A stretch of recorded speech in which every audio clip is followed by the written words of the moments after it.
Hi folks, Real Nutrition Radio are suggesting that the low carb zealots, quote unquote, are doing more harm than good in the diabetes debate.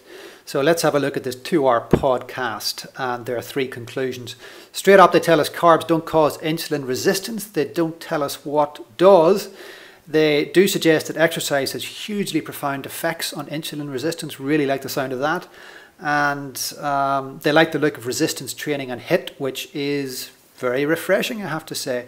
They hate the Daily Mail and an article about a lady called Trudy Deacon who has undertaken an 84% high-fat ketogenic diet, and they think that it's just silly and distracting and detracting from the debate.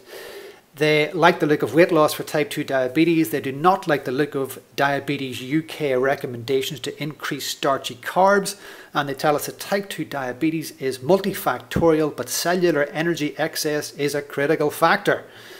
Martin calls out Mike at one point on suggesting that there is a cure for type 2 diabetes, no less, on a very high carbohydrate diet.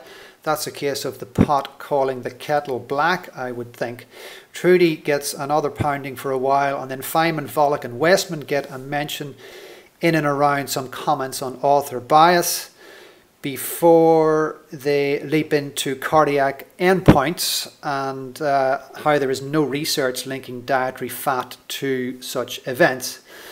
After that, they talk a little bit about adherence to dietary plans and the importance of that, which makes sense. And then they give us a definition of HbA1c before talking about fructose and diabetes and concluding that there is, quote unquote, no need to avoid fruits. They have a really good giggle at Sir Stephen Redgrave's type 2 diabetes and the suggestion by a listener that that may have been caused by carb loading and sports drinks. They at no point tell us what they think caused it. They just kind of bounce around and disregard the question before concluding that, in actual fact, athletes, quote unquote, just need energy. And if they're getting their base nutrient requirements from their habitual diet, then let's say their performance fuel can come from less healthy sources. Do not like that recommendation, I have to say.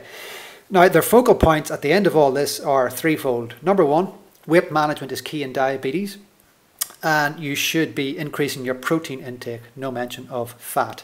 Secondly, increase the quality of your food, take out and minimize the junk, and that includes things like smoothies. Solid advice, guys. And thirdly is exercise, and we like the look of that too.